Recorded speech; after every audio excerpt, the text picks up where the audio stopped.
പിതാവിൻ്റെയും പുത്രൻ്റെയും പരിശുദ്ധാത്മാവിൻ്റെയും നാമത്തിൽ ആമേൻ.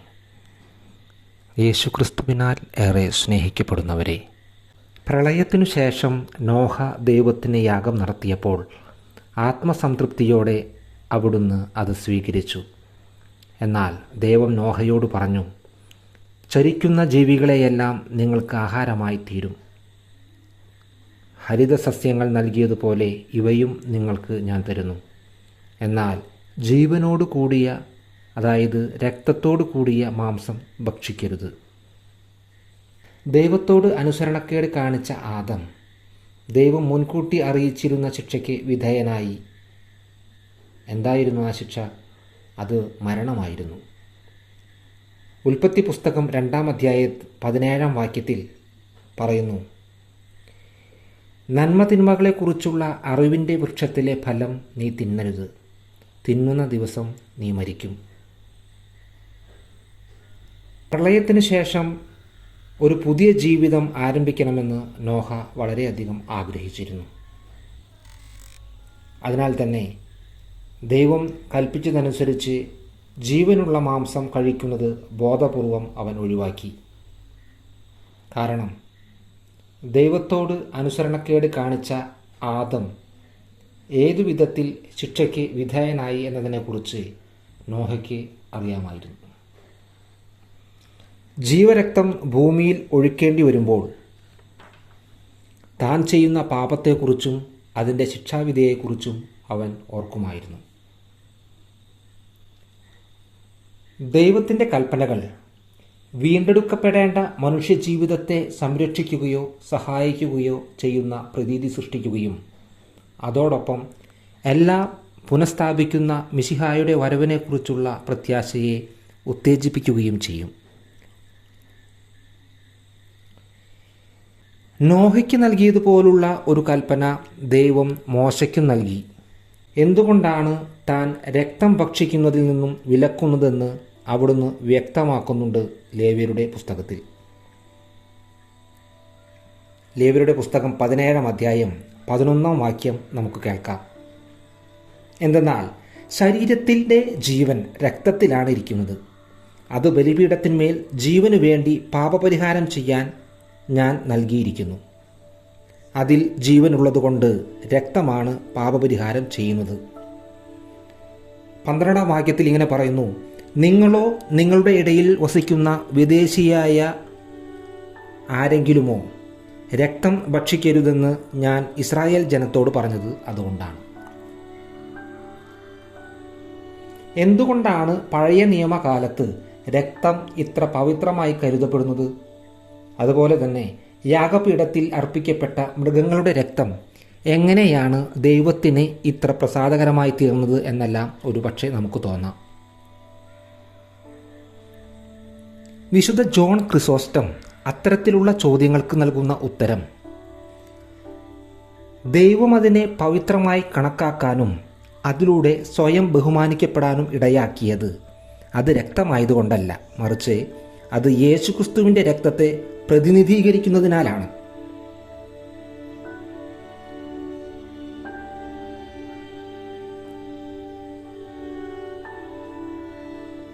ഈജിപ്തിൽ വെച്ച് ഇസ്രായേലർക്കുള്ള തൻ്റെ പ്രത്യേക സംരക്ഷണത്തിൻ്റെ പ്രതിജ്ഞ എന്ന നിലയിൽ ദൈവത്തിൻ്റെ യഥാർത്ഥ കുഞ്ഞാടിൻ്റേതുപോലുള്ള പെസഹ കുഞ്ഞാടിൻ്റെ രക്തം പ്രകടമായ വിധത്തിൽ ദൈവം തിരഞ്ഞെടുത്തു. പുറപ്പാടിൻ്റെ പുസ്തകം 12-ാം അധ്യായം 13-ാം വാക്യം പറയുന്നു, കട്ടിളയിലുള്ള രക്തം നിങ്ങൾ ആ വീട്ടിൽ താമസിക്കുന്നു എന്നതിൻ്റെ അടയാളമായിരിക്കും. അത് കാണുമ്പോൾ ഞാൻ നിങ്ങളെ കടന്നു പോകും. ഞാൻ ഈജിപ്തിനെ പ്രഹരിക്കുമ്പോൾ ആ ശിക്ഷ നിങ്ങൾക്ക് ബാധിക്കുകയില്ല. പഴയ നിയമത്തിലെ ഉടമ്പടി മോശ മുദ്ര വയ്ക്കുന്നതും രക്തത്താലാണ്.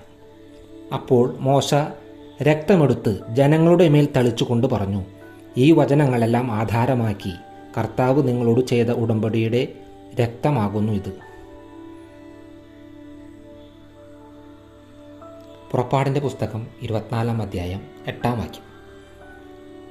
അങ്ങനെ പഴയ നിയമകാലത്ത് എല്ലാ സുപ്രധാന കാര്യങ്ങൾക്കും രക്തം ഒരു പ്രധാന പങ്ക് വഹിച്ചിരുന്നു. ലോകത്തിൻ്റെ പാപങ്ങൾ നീക്കുന്ന ദൈവത്തിൻ്റെ കുഞ്ഞാട് എന്ന നിലയിൽ മൃഗങ്ങളുടെ രക്തം ഒഴുക്കുന്നതും തളിക്കുന്നതും ആയിരക്കണക്കിന് വർഷങ്ങളായി പഴയ നിയമകാലത്തെ പ്രധാന ആരാധനാ രീതികളിൽ ഒന്നായിരുന്നു. ത്യാഗത്തിൻ്റെ അടയാളമായി രക്തം മാറിയിരുന്നു. ലേവ്യരുടെ പുസ്തകം 17-ാം അധ്യായം 14-ാം വാക്യത്തിൽ പറയുന്നു, എല്ലാ ജഡത്തിൻ്റെയും ജീവൻ രക്തത്തിലാണ്. അതിനാൽ വിലയേറിയ രക്തത്തോടുള്ള ഭക്തി ലോകത്തോളം പഴക്കമുള്ളതാണെന്ന് പറയാൻ കഴിയും. പഴയ നിയമത്തിലെ രക്തം ചിന്തിക്കൊണ്ടുള്ള ബലിയർപ്പണത്തിലെ പ്രധാന ആചാരങ്ങളിലൊന്ന് ഇരയുടെ തലയിൽ കൈവയ്ക്കുന്നതും രക്തം ചൊരിയുന്നതുമായിരുന്നു. ഇതിൽ ഇരയുടെ തലയിൽ കൈവയ്ക്കുന്നത് ബലിയർപ്പിക്കുന്ന വ്യക്തിയിൽ നിന്ന് അർപ്പിക്കപ്പെടുന്ന മൃഗത്തിലേക്ക് പാപങ്ങൾ കൈമാറുന്നതിനെ സൂചിപ്പിക്കുന്നു. അതിനാൽ പാപിക്ക് പകരം ഇരയ്ക്ക്, അതായത് ബലിമൃഗത്തിന് ശിക്ഷ ലഭിക്കുന്നു. ഈ ശിക്ഷ പാപത്തിൻ്റെ ശിക്ഷ, അതായത് ആദത്തിനോട് പറഞ്ഞ അതേ ശിക്ഷയാണ്.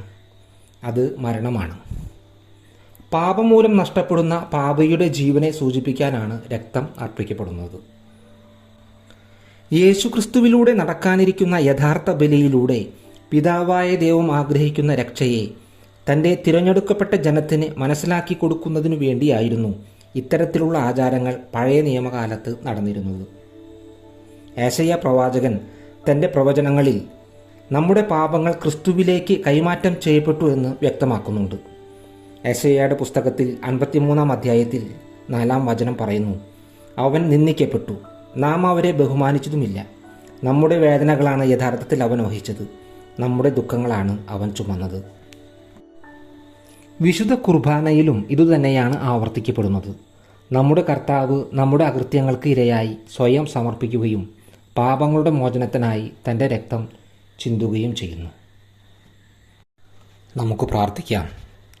കർത്താവായ യേശുവേ, ചരിത്രത്തിലുടനീളം അങ്ങ് ഞങ്ങളെ സർവശക്തനായ പിതാവിലേക്ക് തിരികെ നയിച്ചുകൊണ്ടിരിക്കുകയാണ്. ഞങ്ങൾ അതിയായ നന്ദിയുള്ളവരാണ്. അങ്ങയുടെ സ്നേഹത്തെ ഞങ്ങൾ വാഴ്ത്തുന്നു. ഹൃദയം നിറഞ്ഞ വേദനയോടെ ഞങ്ങൾ ഞങ്ങളുടെ ബലഹീനതകളും പാപങ്ങളും ഈ തിരികെ നയിക്കലിൽ അങ്ങേക്കുണ്ടാകുന്ന എല്ലാ സഹനങ്ങളും ഓർമ്മിക്കുന്നു. അത് ഞങ്ങൾക്ക് കുറയ്ക്കാനാകുമോ? ഞങ്ങളുടെ ജീവിതത്തിലൂടെ അത് ചെയ്യുവാനായി ഞങ്ങളെ സഹായിക്കണമേ എന്ന് അങ്ങയോട് ഞങ്ങൾ പ്രാർത്ഥിക്കുന്നു. അങ്ങ് ആഗ്രഹിക്കുന്നുവെങ്കിൽ അതിനാവശ്യമുള്ളതെല്ലാം ഇനി മുതൽ ഞങ്ങൾ ചെയ്യുന്നതാണ്. അങ്ങ് ഇത് ആഗ്രഹിക്കുന്നതിലൂടെ ഞങ്ങളോട് കൂടുതൽ സ്നേഹം കാണിക്കണമേ.